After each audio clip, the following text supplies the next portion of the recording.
Ladies and gentlemen, welcome back to Green Lantern's podcast. I'm your host, as always, Will Smith of Sector 2814, and on today's show, we have This Week in Green Lantern. So this week in Green Lantern, we are going to be covering 3 comic book stories. We're going to cover GLJune, Tomar-Re sighting, a ring based on the Superman movie Guy Gardner ring. We will discuss how much spoilers I'll be able to share about the Superman movie early, since thanks to Amazon, I will be going to see it. And we'll have a shout out. And if I miss something else along there, it'll just get plugged in as we go. Don't worry about it. But first things first, we just finished our annual GLJune, which is when a bunch of the Green Lantern podcast creators come together every single year and we go over 5 issues of a comic run, start to finish. And the way that it works is each of us only gets 1 issue and we can only cover that one specific issue. This year, it was on Green Lantern Corps Recharge, and it got kicked off with the podcast of Oa, and they had issue 1. So they were only allowed to talk about issue 1, and they couldn't give any hints or spoilers for what was going to take place in issue 2. Then they passed the baton over to the Lantern Cast, and they're actually the group that runs this and sets it up every single year. So huge shout out to them for all the work behind the scenes they do, picking out the comic that we're going to cover, getting us together, setting up the time and date for it, and then letting us do our thing without trying to get in the way or tell us how to do it, because each of us has our own twist, and how we do our videos is different from one another. But ultimately, the important thing is that we all participate in this and we don't do spoilers before or after our issue. And it's a lot of fun. After that, you had the Emerald Echo podcast. Then it was passed to me, Green Lantern's podcast. And then finally, we ended with Mosaic Comics, who ended the last issue, issue 5, at the very end of June. All the episodes are out now, so if you'd like to participate, or if you just want to check out maybe some Green Lantern creators you haven't followed before, I know most of my following comes from the Lord of the Rings fandom, and I appreciate all of y'all. But if you want to check out some other Green Lantern creators who've been doing this for much longer than I have, much more successfully than I have as well, then check out the podcast of Oa, the Lantern Cast, the Emerald Echo podcast, and Mosaic Comics to get all of our issues together. It's always a fun experience. I'm very happy, very proud to be a part of it, and hopefully I get invited back next year. And next up, we have this pretty exciting thing from J.S. Marantz over at Instagram, who was a concept artist on the Justice League Snyder Cut version of the movie, and he shares Tomar-Re, one of my absolute favorite Green Lanterns. Almost forgot about this guy. I got the chance to do a pass on the character for Justice League a while back. He was unfortunately cut from the film, but we did get to see a deceased Kilowog in the Snyder Cut. Working on the Justice League was an incredible experience with costume designer Michael Wilkinson. He's easily one of the best in the industry. Justice League was definitely a career highlight. I was able to work on some of my absolute favorite DC characters, and I was able to work with some of the industry's best artists from Los Angeles and the UK. And as you look, it's just a couple different shots of Tomar-Re here, and it does make me feel like we missed out, because this is an awesome design. I look at this character, he didn't need to describe who it was at all. I instantly knew, the moment I saw this, that this is Tomar-Re. We've been robbed of Green Lantern on the big screen for quite some time, so it really is pretty cool that we're about to get Guy Gardner in the actual movies, into shows, and then we're also going to see John and Hal in live action in Lanterns, and we're also going to get Jessica Cruz when it comes to My Adventures with Green Lantern. But yeah, if you want to check out more interesting concept art, I won't scroll here, but you can check it out and see. Just go to JS Marantz, that ends with a Z, over on Instagram, and you can look at some of the other things that they've done. Next up, hopefully you guys are caught up with all the current issues of Green Lantern, the main run, because in issue 24, we had some pretty awesome reveals, and the first one is about Kyle Rayner, who is my favorite Green Lantern. And as you can see here, somebody is asking him while they're in the Interceptor, so, are you still a White Lantern? To which Kyle replies, yes-ish, but I have to use willpower to keep all those emotions in check, because if he doesn't, it could be massive power output, potentially dangerous. It would obviously be very dangerous. Khan at that point says, I could take you, and Kyle's like, absolutely not. But throughout this run, we've seen colors kind of like flow through Kyle, and it seems like he's being overwhelmed with them. And at one point, he did become a White Lantern to help save the group. But after that, we've only seen him in his Green Lantern form. And I love this for 2 reasons. One, because Kyle, to me, is the White Lantern Green Lantern. Like, he's the one that first did it that I read, and it was part of like the evolution of Kyle where it just made so much sense and I loved it. And it's like it comes from one of my favorite runs of Green Lantern, and I'm sure it is the same story for a lot of you guys. So to be able to tap into the White Lantern spectrum during this run, pretty awesome that we don't forget about that. And then it's not just something that he used one time and it's gone and we don't bring it back up. I think it's great job writing. And speaking of the writing, I also love the in-universe reason behind why he's not a White Lantern, which is that he's worried about the power output, but also it's because he's having to use all of his willpower to stay grounded as a Green Lantern. He has to keep all the other emotions in check using willpower. That's why we see him as green and not as a White Lantern or any of the other colors that we have seen so far. This wasn't the only big reveal in this issue 24. There was another one that got a lot of fans who love Green Lantern, the animated series, like super hyped. And I was one of them. I'm not the type of person who gets emotional reading the comic books. It hasn't really happened to me in years. But when I got to the very last page of this issue, goosebumps. And I didn't cry, but I have like this just weird, overwhelming feeling of emotions of like, this is so long overdue. So with that, let me go ahead and give you the panel there. Again, this is spoilers. If you're not caught up, maybe you should tune in or like skip ahead, basically. Skip ahead, mute this, don't look at the screen, wait about a minute, and then you can jump back in. And boom, what you have on the screen. If you're not familiar, this would be Aya, who was the AI of the Interceptor, the ship that they were flying in Green Lantern, the animated series. And she's somebody that a lot of people shipped with the character Razor, who was a Red Lantern. He's tapped into being a Blue Lantern. And in the current run of the Fractured Spectrum, he is currently a Green Lantern.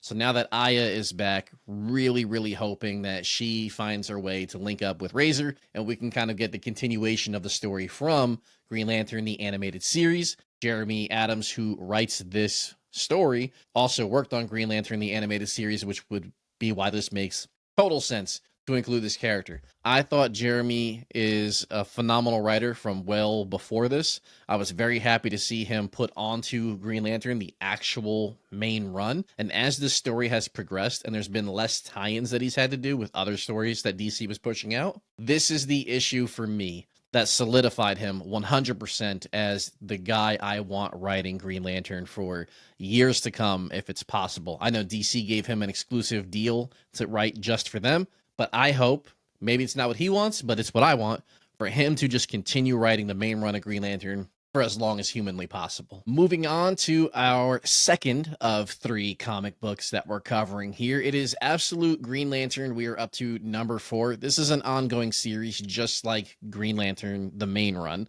Not really sure how many issues we're going to be getting. I'm assuming as long as sales are good, this will continue to go. Now, I am so mixed on this story. For me, it's not like anything I was expecting. I'm not really familiar with Al Ewing as a writer, and I know that this is like kind of like a weird alternate story for Green Lanterns. Joe seems to be the main character here. Hal is currently basically Black Hand, and a lot of the other Green Lantern characters are dead or have gotten killed, at least at the beginning of this series. We're on issue 4 here. And what I can say is I went into one where I read reviews online that is like, this is the worst of all the Absolute stories told so far. I have read Wonder Woman for a handful of issues. I keep reading Batman, and I've read Superman, and I've read The Flash. Of those, by no means do I think Absolute Green Lantern is the worst. I'd probably put it right now behind Wonder Woman and Batman. I think those two are kind of head and shoulders above everything right now. That being said, what you're seeing on screen here, that's Joe at the bottom. The character that is standing up with the extra arms and the glow, that is actually this version of Abin Sur. You know, the Green Lantern that most people probably know, unfortunately, from like the 2011 film. His ring goes to Hal. He dies early on in that. But he's here, and this is almost like a weird horror story, basically. Hal, with his Black Hand powers, is killing people. He's not meaning to. It's just not possible for him at the moment to stop. Abin Sur kind of seems like an evil guy, and even the Green Lantern battery logo, you know, kind of like the one that's on his chest right here, but the actual green logo, it fell from the sky, landed on people, crushed them, and it has like this effect around the area where if people come in and they're trying to touch it, they're being affected. And Abin Sur's job, I guess, is he's judging all these people as they come up. And he gets in front of them, and I guess he's giving some people powers. He's killing some other people, although he's denying that he's the one doing the killing. He's just judging according to him. But it's been, because it's not what you expect, it's hard for you, like, it's hard for me to go into this knowing all that I know about how Hal acts, how Guy acts, Kyle, John, Joe, all of these people, Abin Sur, and to also be reading like the mainline run of comics and seeing how this story is developing, and then the switch over to this where all those characters are in it, but this is a completely different take basically at the same time. It's hard to constantly wrap my head around the differences between the two because these characters are very different than the characters that we're getting in the mainline run. And that's how it should be. I think I would enjoy this more if I wasn't reading the mainline run at the moment and I just was able to give this my all. But it's still been so good and so intriguing to me that I'm for sure continuing this, and I'll be getting these the day that they drop going forward, just like the main comic run. And hopefully we'll continue to get these two stories going at the same time for quite some time going forward. Unfortunately, the same cannot be said for how I feel about the final comic that we're covering from this week. And yes, I think that this one actually dropped the week before, but since I didn't give you guys a comic kind of like review or overview of Green Lantern 24 or Absolute Green Lantern or Green Lantern Dark, I would just do it all here in this video. So now we are moving on to Green Lantern Dark number 5. This is actually a story I was very, very excited for before I found out that they were actually going to produce an absolute Green Lantern story that was different than the mainline run as well. And then I was less excited for this one just because this is a newer character and it's like a complete horror story, and it's very, very different than the other two. It's also very different, in my eyes, to the original Green Lantern Dark story that was told years ago. This one here, we have Solomon Grundy, we have little kids, we have a Green Lantern that you can see here holding the lantern. She's very reluctant to be a hero or want to use her power, not like for bad or for good. She just doesn't want to use her powers at all, wants to be left alone. There's like zombies, there's big spider creatures, there is a girl who is basically the cause of all this darkness. And it's just, like I said, a very different story. And it's difficult for me. And maybe, again, this is probably a me thing because I've heard from a lot of other people who have been reading both the Absolute story and this Green Lantern Dark story that they enjoy those. But I also think that they might not be reading the main line run, or they're just able to compartmentalize the differences in the stories much better than I can, because this is a different story with different characters that doesn't follow the backstory of any characters like to a T that we already know. Absolute Green Lantern is very similar. It's very different. And then you have the main run where these are the characters we know and love. It's a new story, but we know how these characters should be acting.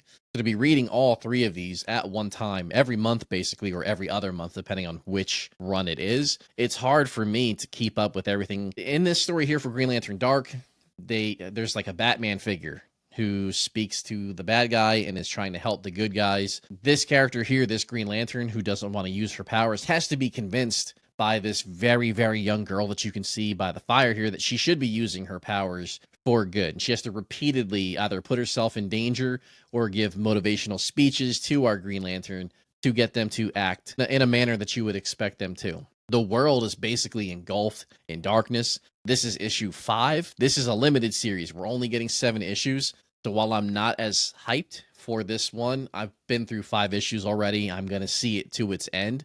But I would say if you're somebody who has not jumped into this run yet, maybe wait until all 7 issues are out, and then you can buy it as a complete set altogether, and it's not costing you $3 or $4 per issue that it currently is. I want to love this one so bad, especially because they make references to things like, like King Arthur and Camelot and stuff like that. And that's another thing that's like right up my alley. But I just think maybe I'm so much more drawn to Absolute Green Lantern, and for sure drawn to the regular Green Lantern with Jeremy Adams. That is written, I feel like it's written for me. So I gravitate towards those two stories more than this one.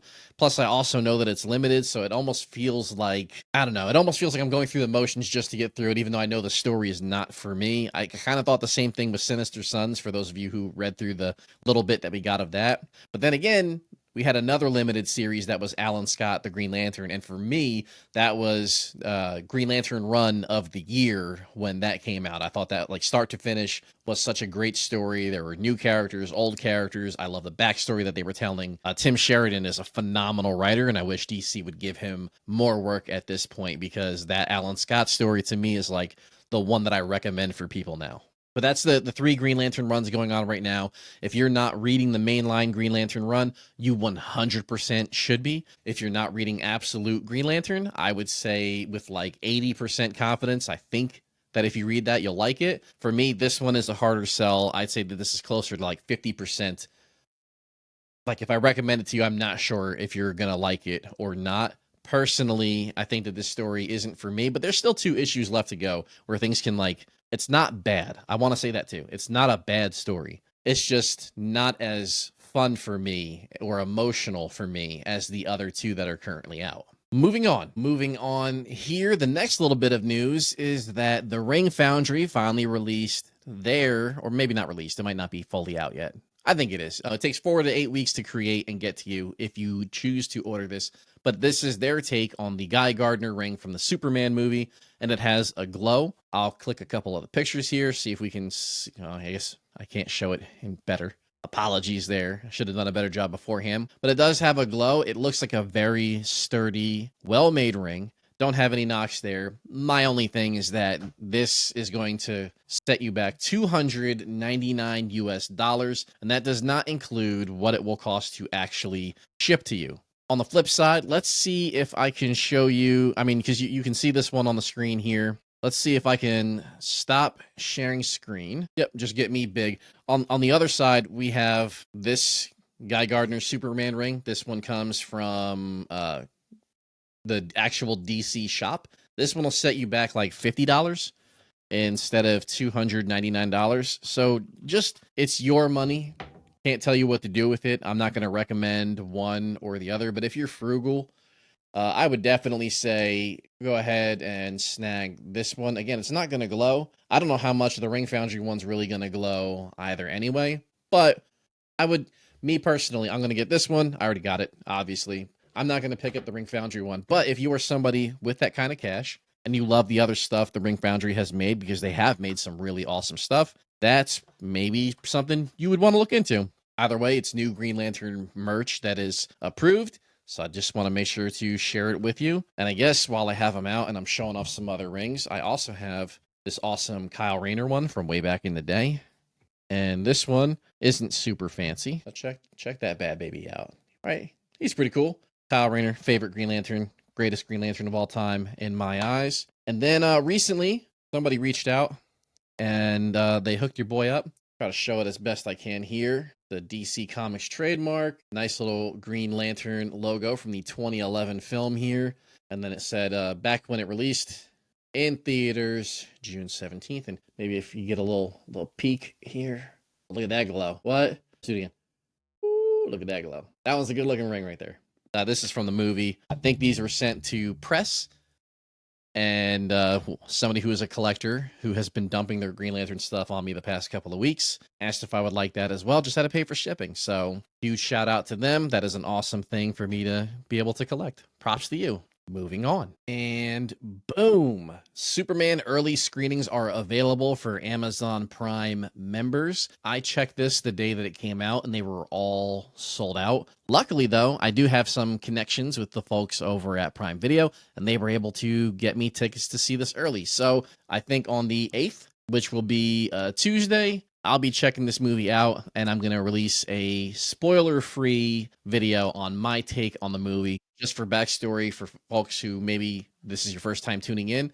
I'll repeat, I am not the world's biggest or greatest Superman fan. To be honest, a lot of people would probably put me in the Will is a little bit of a hater of Superman, because it's just not a hero I can really get behind. You know, it just feels like it's too easy for him. It's not believable enough for me. I've watched all of the Superman movies, probably just because I'm a massive comic book nerd anyway, and they're okay. They've never been great. But I'm excited to see James Gunn kick off his new DCU in terms of the big screen stuff with Superman, and obviously the big thing here is that Guy Gardner is going to be in this, so there will be a Green Lantern.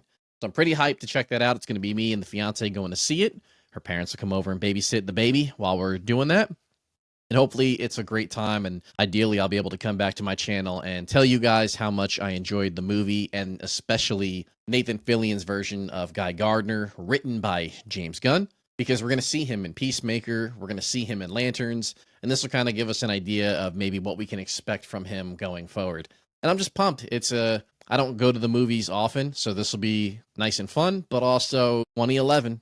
Last time we went to a movie theater and had an actual alive Green Lantern appearing on our movie theater screen. So definitely pumped and hyped for that. You know, again, huge shout out Prime Video and the people that work there for hooking your boy up. And I have just one more thing in today's video for you guys. And we made it here to the end of the video. This is the final segment, which is just a massive shout out to Lanterns Live. They finally reached 1K subscribers on YouTube, not too far away from the hours watched to be able to get monetized, and then they can make money off the channel and go buy more Green Lantern stuff and put more stuff out on the channel. But the reason I single him out is just because Ralph over at Lanterns Live has been a great friend. Not only is he just a good guy in the fandom, and he just loves talking Green Lantern. We text throughout the week as news drops, and he's very excitable. And it just makes doing stuff like this fun. And you'll often find me over on his channel whenever the new Green Lantern issue drops and I'm doing videos with him. I view him as, you know, like my sector mate, my sector partner. Sometimes Green Lanterns will run duos together for a little bit, and that's what Ralph is for me. He's just an all-around good dude. He deserves all of the success that has come to his channel so far. And if you guys haven't checked it out already, again, just go look for it. Lanterns Live on YouTube. It's also Lanterns Live if you're trying to listen to the audio version of the videos when they go in podcast form. They're on Spotify, they're on Apple, anywhere that you can find them. Just a huge shout out to him. Just based on the pace that he's putting out with his videos and the quality content that's over there, he should be passing me here in subscribers here soon. And I'm looking forward to it. One thing I really love about the Green Lantern fandom, and GLJune and the Lantern Cast is like what really shines a light on this, is in other fandoms there's a lot of competition. And I don't just mean like you have your choice of different creators that you can listen to or you can watch, and you can choose whoever you want to follow for whatever reasons. I mean, from like the content creator side of things, there is definitely times in the Lord of the Rings fandom where people are viewed as competition. And I've seen groups not work with groups, or people not work with people because they don't want to help boost those other people up. And in the Green Lantern fandom, it feels like, I don't know, it's like rising tide raises all ships or something. I don't know what the saying is, but basically everybody gets along with everybody. We're willing to promote each other. There is no bickering. There's no infighting. Everybody welcomed me with open arms. I welcome Ralph with open arms. Like, it's just been great to be in this fandom and see everybody willing to team up. You know, we might cover different sectors with our content, but at the end of the day, we're all part of the same team. And as long as people are finding their way to Green Lantern and then eventually the comics or the shows or the movies, we all win, baby. And that's what matters most. That's it for me. That's my time. Thank you guys so much for tuning in. I'll put one of these out every single week and try to give you a rundown of everything that has dropped in the last week to keep you caught up and up to date if you haven't seen everything yourself. In the meantime, there will also be reviews that go out for the comic books, and we will still have crossovers every couple of weeks with Lanterns Live to cover the main issues of Green Lantern. Thank you guys for tuning in. I hope you have a great week, and I'll catch you guys on the next one. Peace.